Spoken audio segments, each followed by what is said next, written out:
All right, let's talk more about this with Marc. He's a Trump 2020 advisory board member. He's also the former press secretary to Vice President Pence. Marc, good to see you. Thanks for having me.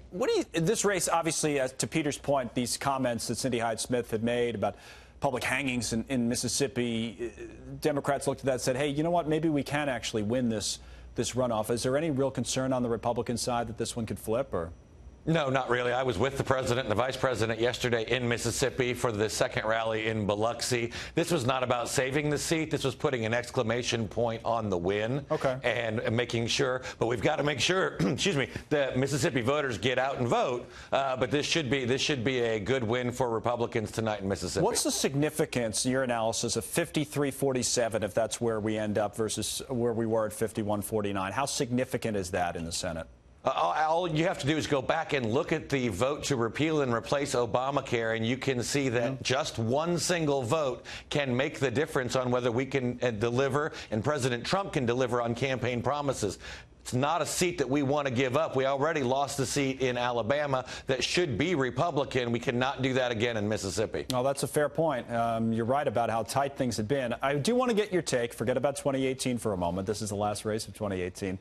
I want to get a quick take from you on 2020. And I know it's early, obviously, but we have the news that say, you know, Mike Bloomberg's going to Iowa. I believe that's next week. We have Beto O'Rourke in Texas saying that, after all, maybe he will consider a run. Bernie Sanders has said something to the effect of he's the guy who can beat Trump. Yeah, maybe he'll run.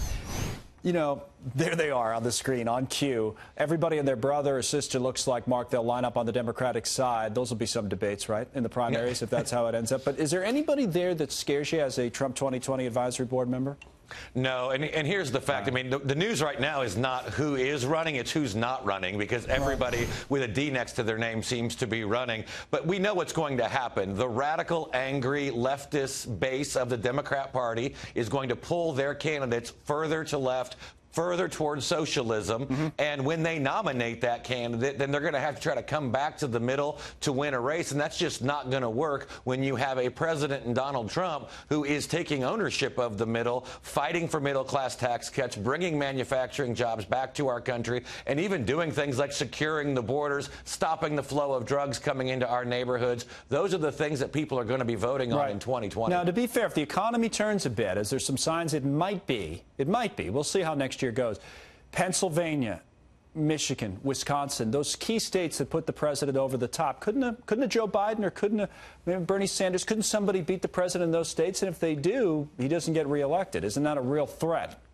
Well, you always have that risk, you know, from an economic downturn. But we even heard Larry Kudlow today saying at the White House that all of the signs remain very strong in terms of the economy. And look at the manufacturing jobs. Despite the fact of what GM has announced, manufacturing jobs are coming back to the United States. They are coming back to the Midwest. And when you look at what the president said today and is saying today about GM, it's very clear. He's not the president of General Motors. He's the president of the United States, and he's fighting for American workers, and they know it. The hope is that's not a sign from GM of wider issues in the economy, but that's a conversation for the future. Marc, it's always good to see you. Thanks for coming on. We appreciate it. Good to see you. Marc Lotter. Yep.